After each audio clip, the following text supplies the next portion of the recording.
Happy Wednesday, Mount members and friends. Welcome to the first lesson of our fall Bible study series, The Politics of Jesus. As always, we ask that you share this video on whatever platforms you can share them on, whether it's Facebook or Twitter or YouTube.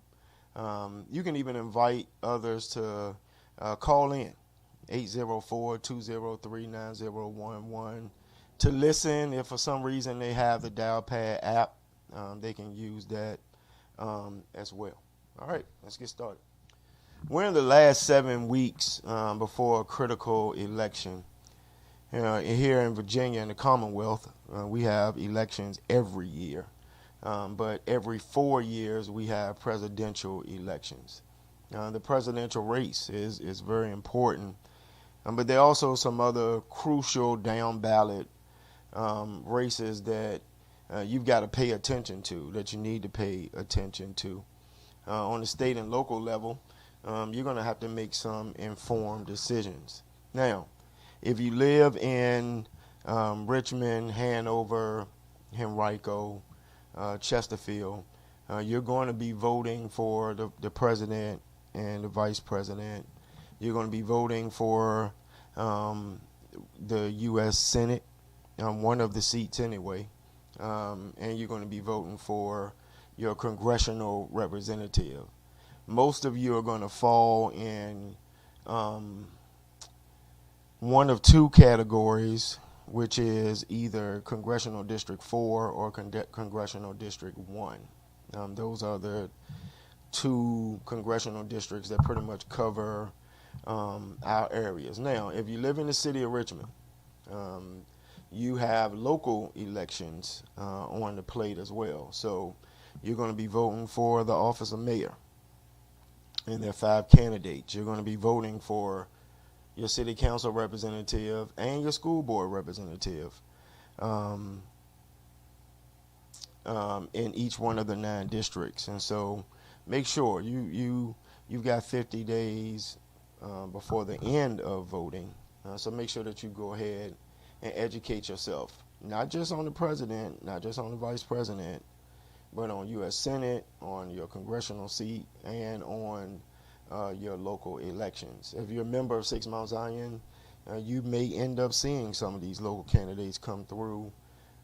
At this point, I've not formally endorsed anybody, and so if they show up, we will recognize them or may even allow them to speak if they're running for mayor. But I need you to do your research and figure out who is best for you. In the Commonwealth of Virginia, early voting starts this Friday, September the 20th, this Friday, and continues all the way through Saturday, November the 2nd. Now, Election Day is November 5th, and so you can vote on Election Day. But in Virginia, we have early voting, so you can actually go and vote starting this Friday. Now, all of the different localities have different rules. I only can speak to Henrico. I know we have 2 places that you can go vote now, and then we pick up a 3rd place as we get closer. I know the city of Richmond has early voting locations. Some localities have Saturday voting. Some even have Sunday voting. And so you've got to find out what your locality does and vote early if you can. And so do know you can knock it out starting this week. All right? This may be preaching to the choir, but make sure that first you are a registered voter. All right? And it's easy. If you're using the computer, you can go to vote.org. Or if you're not really a computer person, then call your local election office. All right, call that office and they will tell you. But you can simply go to vote.org. I've been reading some stuff, and I know in Virginia alone, there have been thousands of people who've been expunged of their voting rights, some by mistake and other reasons that may be nefarious or not. So you need to make sure that you don't run into a snag on election day or when you're early voting. So make sure that you go and find out that you're registered. All right. And so You can find out whether or not you're registered. It will give you your voting location, and you also can register there on vote.org. All right, vote.org. Now, and we're going to be talking about this every week, giving you some kinds of updates. All right, because you also can vote early by mail. All right, you can request a ballot, and you guys know you live in America, you live in this area, so United States Postal Service has been struggling a little bit. Even the even those voter registration offices are encouraging people to come in and vote if you can, or get your ballots in super early to make sure that that your vote is counted. All right. Second thing, make sure that everybody you know in your family, in your neighborhood, that they are registered to vote as well. If you have some young people who are saying that their vote doesn't matter, you need to invite them to join this study. Just tell them on Wednesdays, I need you to take, a couple minutes to check this Bible study out, or you can tell them to call me personally so that we can talk about how important the vote is. All right. Now, if they don't have time to join us live, they can always check us out via YouTube or our Facebook link when we're done.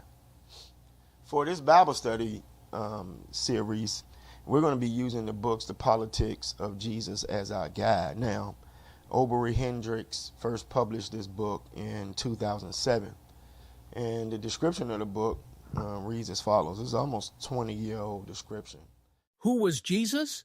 And how was this first-century political revolutionary, whose teachings are meant to lead the way to freedom, turned into a meek and mild servant of the status quo? How is it possible to profess a belief in Jesus, yet ignore the suffering of the poor and the needy? Just how truly faithful to the vision of Jesus are the many politicians who claim to be Christian? These are the kinds of questions Obery Hendricks, a biblical scholar, activist, and minister, asks in this provocative book. Now, Dr. Hendricks, a professor at Columbia University in New York, begins in part 1 by detailing the roots of Jesus' political consciousness. He speaks about the political, economic, and social factors that Jesus would have had to navigate, and how Jesus the revolutionary became Jesus the meek and mild. Part 2 is where we'll focus, because he details, Hendricks that is, 7 strategies that he believed guided Jesus' ministry and politics. He notes that this list is not an exhaustive list, stating that it would be up to sincere followers of Jesus to uncover new and creative ways to unleash the power of Jesus' politics for the justice of God and for the good of all. Now, that is our challenge, and that is our call to action. I recently came across a blog which said, instead of being marked by love, compassion, and mercy, Christians are known for the exact opposite: stinginess, intolerance, and having hearts of stone. As a Christian, I have always been political. The apoliticism of some Christians shocks me. Such a detachment from the world is not Christian. We aren't called to be out of the world, only set apart from it to be holy, different, not removed. But the thing that has disturbed me most is the politics that most Christians have. I can't reconcile those positions with the character of Jesus. Those positions judge the morality of others and withhold help from the poor and those in need. They oppress the marginalized and uplift the rich. He goes on to say that most evangelical Christians are conservative and treat people with more liberal views like they are the enemy. They shun those who fight for social justice and the equality of the oppressed. It seems that the things that some politically conservative Christians hate are the things that Jesus actually called us to be. And the things that they stand for, we are called to avoid. So it is my duty during this series, I believe, to share what Jesus called us to be and what Jesus expects us to do. Now, what we'll be doing over the next 7 weeks is engaging in public theology. And let me share a definition of what that is and what it means for our time together. Public theology is a field that draws on biblical, historical, theological, ethical, and practical resources of the Christian faith to serve society's common good by witnessing to core values rather than seeking privilege for the Christian religion. It challenges and unsettles entrenched structures that allow systematic injustice to occur. Here are the 7 defining characteristics of public theology. Number 1. Public theology does not seek to give preference to Christianity, but to witness to values that Christians believe are important for the common good. 2. Public theology requires the development of a language that is accessible to people inside and outside the Christian tradition. Number 3.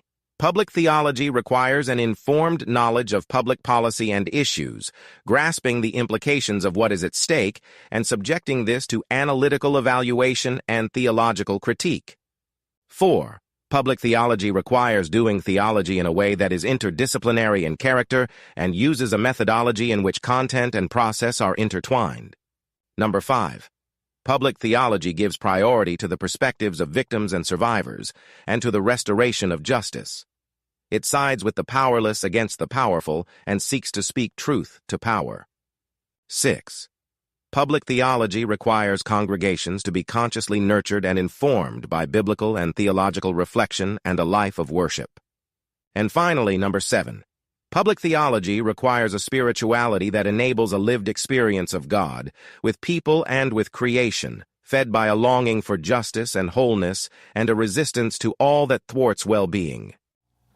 In the simplest of terms, public theology asserts that the church should call out all injustices against all creation, and at the same time act in favor of all creation, which is what Jesus did during his life and urges those who follow him to do in their lives.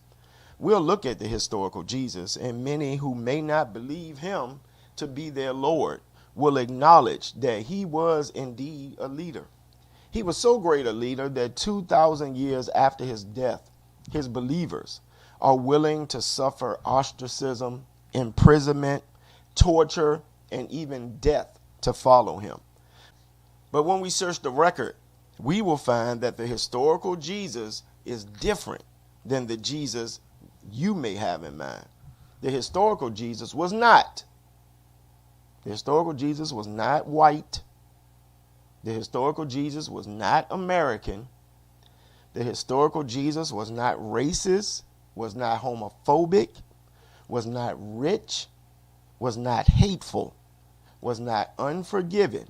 And at the core, Christians, those who are followers of Jesus the Christ, are called to love others, period. Others, period. Yet conservative Christians in positions of power fight to write legalistic and pharisaical Christian moralities into the laws of our country. They attempt to enforce righteousness, all the while legislating against the poor, legislating against the defenseless, legislating and treating the marginalized with suspicion. They are quick to judge. They accuse. They refuse to give in to those who are in need. Like the Corinthians, too often, they choose to judge those outside of our Christian community instead of showing them God's love and God's mercy. Now, I'm sure you've seen it. The evangelical conservatives, some in this world that we use labels for, defined as the religious right. They're fighting to keep people in the LGBTQ community from marrying, to keep women from making decisions about what to do with their own bodies, and to treat those struggling with addiction or living in poverty as if they were criminals. They'll make excuses for white-collar tax fraud, but want to throw the book at a single mother accused of welfare fraud. Decisions are made that reinforce poverty in certain communities. They support cutting government social programs because they can afford to look after themselves and don't want to pay to look after others. In other words, they choose not to show love, not to show compassion, not to give mercy, have grace with those who need it. They choose to ignore the point of the gospel. Now, to be clear, I'm not speaking about those in specific political parties. There are some conservative Christians who identify as Democrats or Republicans or independents. And you might believe that abortion is murder, or that marriage is sacred and should only be between a man and a biologically born woman, or that people would work hard enough they can pull themselves up by their own bootstraps and out of poverty. Your political, personal views are important, but I don't believe that they should ever take priority over the mission of God, which is showing love, mercy, and compassion. Because no one party will tick all your boxes. It will come down to priority. As your pastor, I believe that our allegiance must be to making sure that every child has something to eat, that old folk can live their last days with security and freedom and not have to live being anxious. Our allegiance must be to working to lower infant mortality rates and to making the credit and financial systems more just, so that no one is crushed beneath the burden of debt. Our allegiance must be to crafting policies with our neighbors in mind, to listening and contemplating the people's challenges and needs with prayer and humility. This means that every pastor, every preacher, every person in the pew should begin his or her day praying, Lord, give me the loving heart to see the person's needs and to feel their hurts and to give me the strength to serve them. So this Bible study is focused on living and loving like Jesus. It's about reconciling our political views and votes with the radical love, mercy, and compassion that's expected of us as Christians. Dr. Hendricks contends that if we carefully examine the Gospels, we will find that Jesus led according to certain strategies and tactics. He did not move aimlessly, but purposefully toward a clearly defined goal. That goal was the realization of the kingdom of God. The kingdom or sovereignty of God was to be a new world order of transformed social, economic, and political relationships made holy. Now, over the next 7 weeks, and I'm telling you, these next 7 weeks are going to move fast. We will explore Jesus's teachings and deeds as political strategies. The discussion of each strategy will contain a rereading of the biblical passages in which the strategy is found. We will use Dr. Hendricks' biblical scholarship to look at the text in a different way and to talk about what they mean using contemporary examples and analogies. So here's the rundown of the 7 strategies, and then we'll get started with the first one. Strategy 1, treat the people's needs as holy. Strategy 2, give a voice to the voiceless. Strategy 3, expose the workings of oppression. Strategy 4, call a demon by name. Strategy 5, save your anger for the mistreatment of others. Strategy 6, take blows without returning them. Strategy 7, don't just explain the alternative, show it. So first up, strategy 1, treat the people's needs as holy.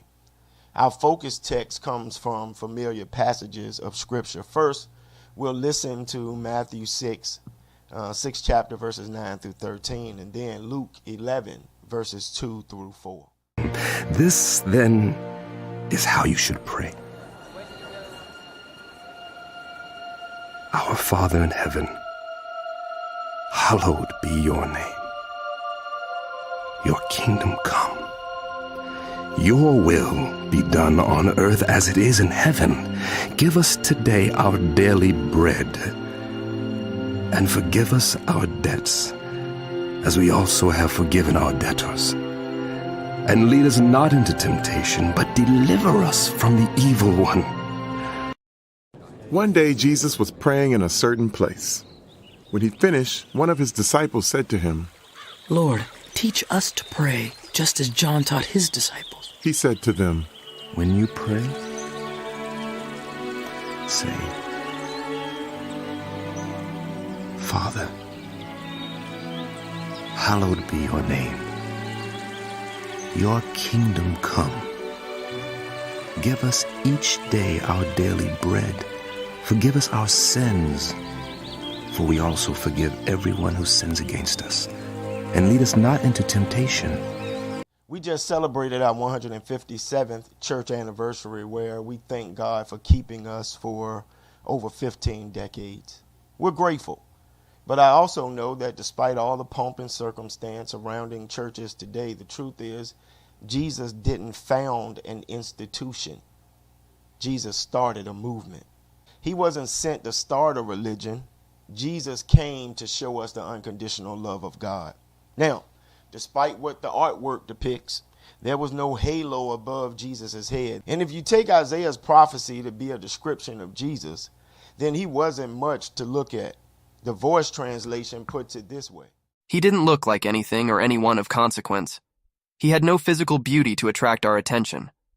So he was despised and forsaken by men, this man of suffering, grief's patient friend.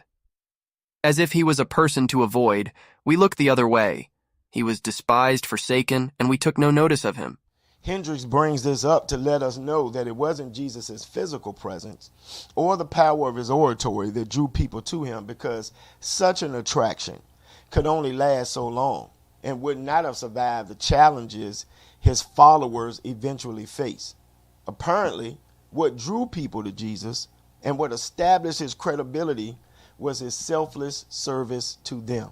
When you read the Bible, you'll see that Jesus didn't ordain any deacons, didn't install any pastors, didn't consecrate any bishops, didn't have any church meetings to elect trustees.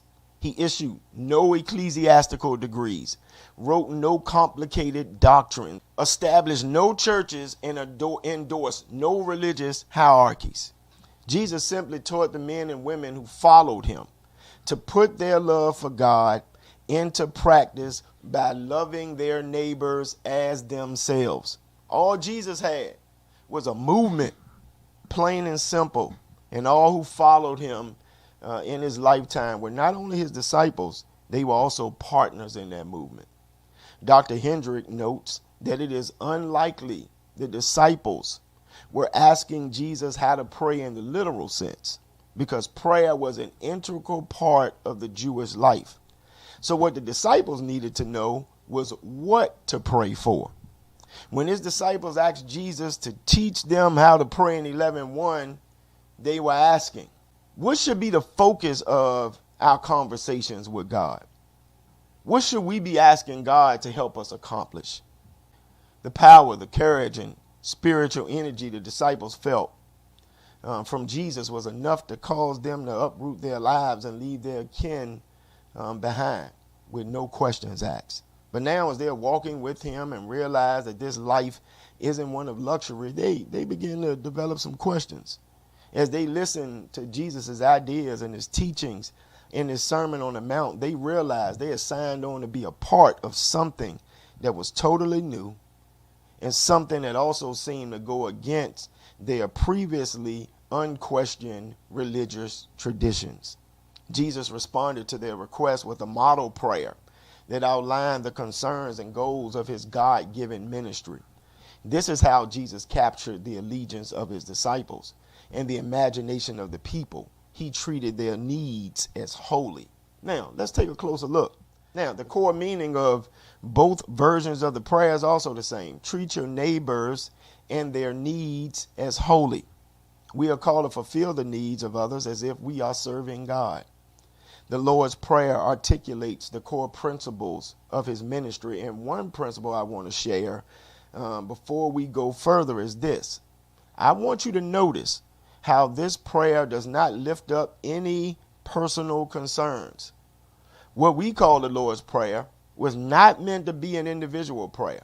Private maybe, but never individual. Never for one's own need alone. In fact, there are no individual petitions anywhere in the Lord's Prayer. It's always our, always us, always we. In this way, Jesus focuses the disciples' gaze not on their own personal circumstances, but on the plight of the people. And in this season, God is calling us to do the same. Jesus begins the prayer by first telling his disciples to begin their entreaty to God, not with my Father, but with our Father, or simply Father. Jesus uses no explicitly Jewish pronouncements in the prayer, like God of Abraham, Isaac, and Jacob, nor does he use any explicitly Christian phrase, including ending it in my name or in Jesus' name. What he taught his disciples is a purposefully universal prayer. This means that those whose needs the disciples are to treat as holy can never be limited to any group, any one group in particular. Despite Jesus' very own personal relationship with God, he taught that God was the Lord and Father of everyone. Because he knew God as the Father of all humanity, Jesus ministered not only to poor Jews like himself, but to Samaritans, to the rich, to the powerful, even to the oppressive Roman centurions. Now, as we go through this lesson, ask yourself, who are the quote unquote Samaritans or centurions in your community? Who are the persons that we have a hard time seeing as a sister or brother? Next, Jesus tells his disciples in particular, to pray, hallowed be your name. Here again, Jesus reflected his Jewish ancestry and religious practice, which held that God's name is so holy that it should remain unspoken by mere humans. For every Jew, and certainly for Jesus and his disciples, God's name was already sanctified, already holy. So why would Jesus tell his disciples to pray for God to become what God already is? In a world where the Roman state religion required that Caesar's name alone be hallowed, what makes more sense is that Jesus was telling the disciples to ask God, not to become holy, but to manifest God's holiness, as in, quote, our Father in heaven, demonstrate your holiness, unquote. In the Bible, God's holiness is often coupled with God as judge. God is seen as the vanquisher of injustice. So another way to say this line is, quote, our Father of heaven, demonstrate your holiness by manifesting your judgment, unquote. Or to put it another way, our Father, we are ready for your judgment. Judgment upon what? Upon Caesar's unjust kingdom. Jesus makes this clear by instructing his disciples to pray, your kingdom come, your will be done. The kingdom of which Jesus speaks is the kingdom of God. This statement acknowledges that only God is worthy of worship. No emperor, no king, no president, only God. Jesus not only preached the primacy of the kingdom or sole sovereignty of God, he demonstrated it. This is reflected by the act of teaching that Caesar's kingdom must come to an end. This was also one of the reasons he publicly rejected the legitimacy of the temple priesthood. Because rather than working to establish God's kingdom of liberation and wholeness, in too many ways, the priests were aligned with the interests of their Roman overlord, offering sacrifices on Caesar's behalf, even proclaiming, we have no king but Caesar, when their loyalty was questioned. The manifestation of God's holiness, though, the arrival of God's kingdom, the enacting of God's will, all mean the same in this particular context, that Caesar's kingdom must go. Caesar's will can no longer be allowed to rule. Jesus' total dedication to God as sovereign is also seen in his refusal to accept the kingship conferred upon him in John 6. This is a spiritual law as well as plain common sense. No two kingdoms can exist in the same space, and no two sets of laws can rule simultaneously. As Jesus tells us, no one can serve two masters. Now, this prayer calls for all people to submit to God's authority based upon God's creation of all people in all places. In a world where slavery and violence and death sentences for offenses against the state were commonplace, Jesus invited the disciples to imagine and pray for a different world in which God's sovereignty and teachings would become the values that inform all nations as they live peacefully with one another. And as his disciples living in 2024, we are called to pray the same. Your kingdom come, your will be done. Christians have used the Lord's Prayer as a model prayer for nearly 2,000 years. But during that time, many have exploited women, committed genocide of indigenous populations, enslaved people for the enrichment of others, and exterminated some groups of God's children that they deemed to be unworthy of life, all in the name of God and Jesus the Christ. Today, we have people who call themselves Christians working to disenfranchise fellow citizens with a different political view of their right to vote. They are filing frivolous lawsuits. They are vowing not to certify the election results if it is not the result they want. They are running attack ads filled with lies, throwing anything they can against the wall to see if it sticks. And months, even years before the final votes are tallied, they are already claiming that if they lose, it will be a rigged election. So, what would the world look like if God's reign were to come and God's will be done on earth? Dr. Marvin McMichael, who we've used his stuff before, answers this question by stating that the social barriers of the ancient world that resulted in so much suffering would be removed, making Galatians 3:26 through 29 a reality. Quote, there is neither Jew nor Gentile, neither slave or free, nor is there male or female, but you are all one in Christ Jesus, unquote. Jesus instructs the people to pray for God's will to be established on earth as it is in heaven. Jesus imparted to his disciples that they must strive for justice on earth as in heaven as their righteous service to God, that they must honor God by lifting up the least of these on the altar of God's justice and God's mercy, that they must set into motion a revolution of love and holistic spirituality that demonstrates love for God by treating the needs of even the least of God's children as holy. And notice, Jesus did not say in the United States.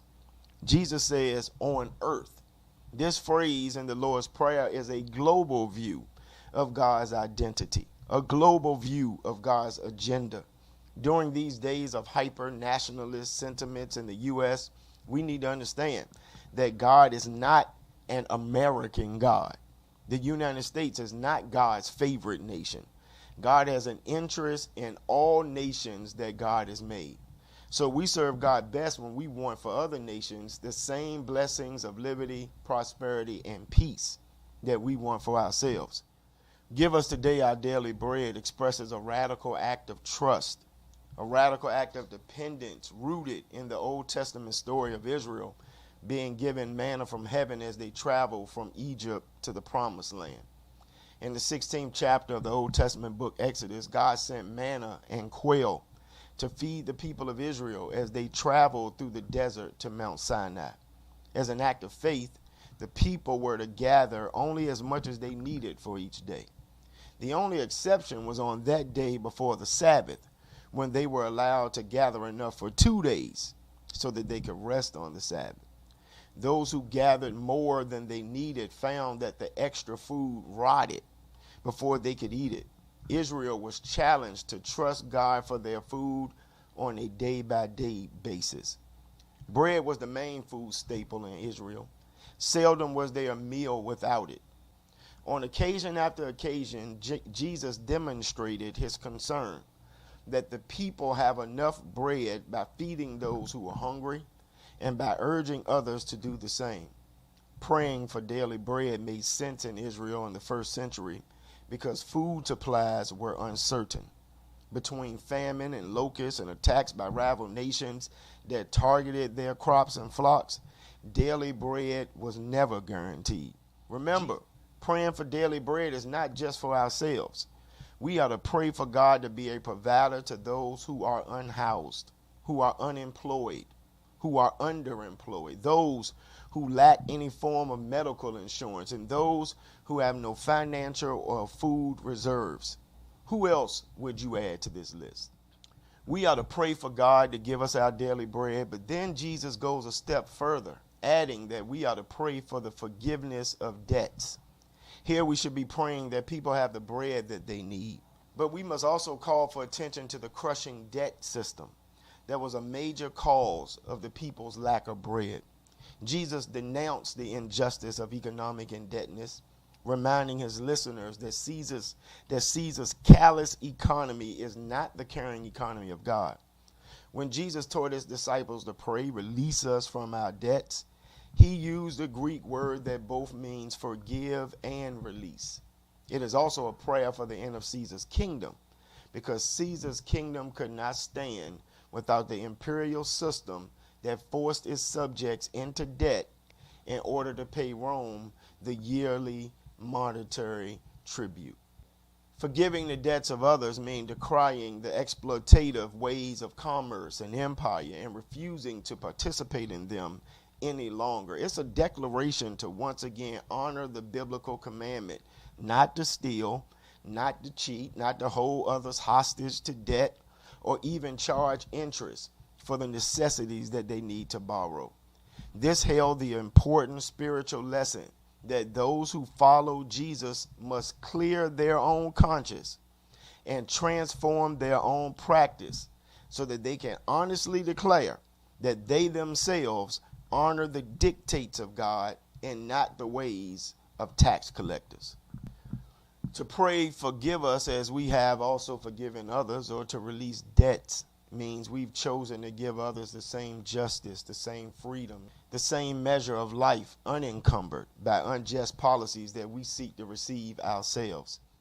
When Jesus told them to pray, lead us not into temptation, that was about empire. He was not teaching his disciples to ask God not to tempt them, because God is not a tempter, as we are reminded in James 1. Reading this passage in his first century CE context is key to understanding what Jesus is saying. Remember that early Christians faced relentless persecution from the Jewish and the Roman world. First century Christians were always urged to renounce their faith in Jesus to save themselves from further persecution. The church was persecuted by Jewish religious leaders for affirming Jesus as the Messiah and the Son of God. The Romans persecuted the church for failing to acknowledge Caesar as a god and for failing to pledge loyalty to the Roman Empire.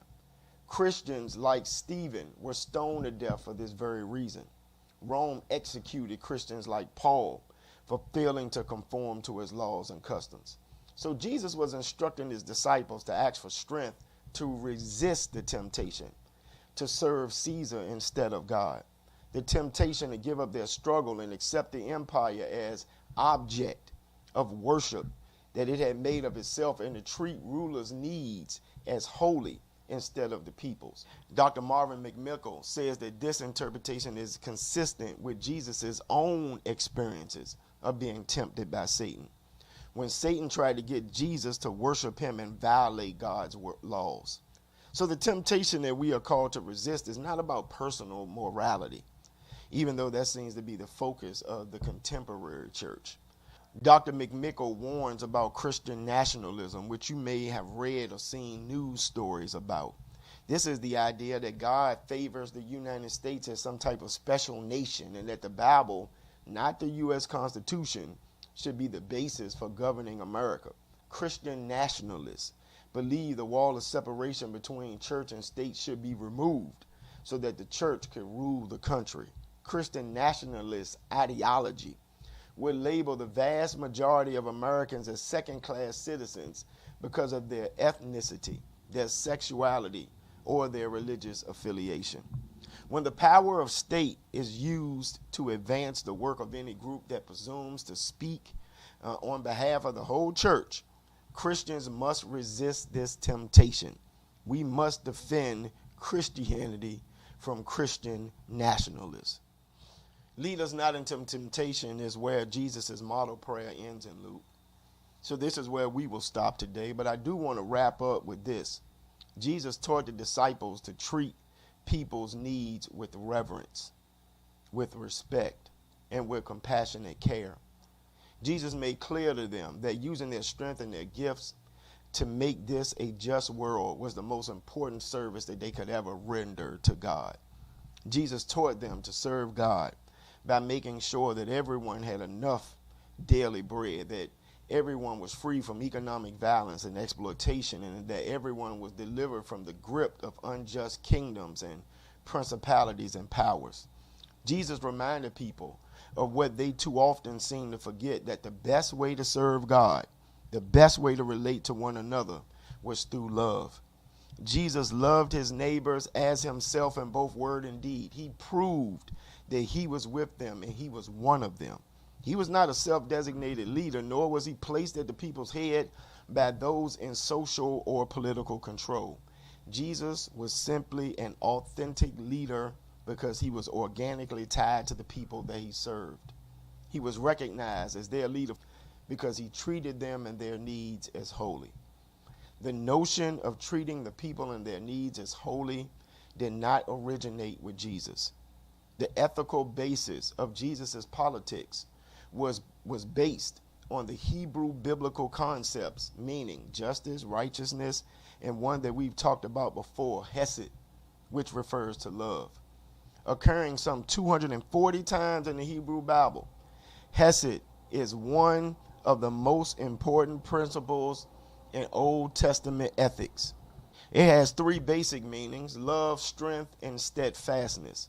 So what does it mean to do hesed? That is, to treat the people and their needs as holy, as a strategy of politics. In concrete terms, it means that every political decision then must be based on what is best for the masses, on what their real needs are. The context must always be God's love and God's justice. In this strategy, what is holy must not be profane. There is no room for self-serving. Every decision and every policy must be justified by the people's actual needs and God's unfailing love for justice. So as we end today, the Lord's Prayer gives us the overarching perspective of the politics of Jesus' ministry. It is the foundation for everything else. In the weeks ahead, we will look at 6 more examples of the tactics and strategies that Jesus employed in his ongoing ministry to treat the people and their needs as holy. Jesus treated the people and their needs as holy by healing their bodies, healing their souls and their psyche. He specifically preached that the poor and hungry are blessed in God's sight, and that they and their needs are holy before God. Jesus sought to raise the people's consciousness that the political order sinned against the justice of God because it sinned against their well-being. All right, this concludes today's Bible study. I hope you share this video, and then most importantly, come back next week when we'll talk about the second political strategy that impacted Jesus' life and Jesus' ministry. As we get ready for the after Bible study chat, I want to hear your responses to any of these 3 questions. What can you do this week to treat the needs of other people as holy? Who are the Samaritans or the centurions in your community that you have had a hard time seeing as a sister or brother? Which other nations on earth are you praying that God blesses? Your answers don't have to be anything deep, but we want to be sure that we're able to come up with some practical ways to put into practice what we are learning. And before we go, I want to invite you to our after Bible study chat. You can get there 3 different ways. First of all, you can download the Dialpad Meetings app, or you can go to meetings.dialpad.com/SMZBC, or you can call 804-203-9011. I want to invite you to our prayer call tomorrow morning at 7 a.m., 804-203-9011. If you're singing in the choir, rehearsal is at 6:30 p.m. on Thursday, which is tomorrow, and Saturday at 10:30 a.m. And then finally, the big return of church school this Sunday at 9:30 a.m. Men, women, children. Men, women, children, and youth. All right, 9:30 a.m. And then we will worship together at 10:45. All right, let's jump over for after Bible study chat.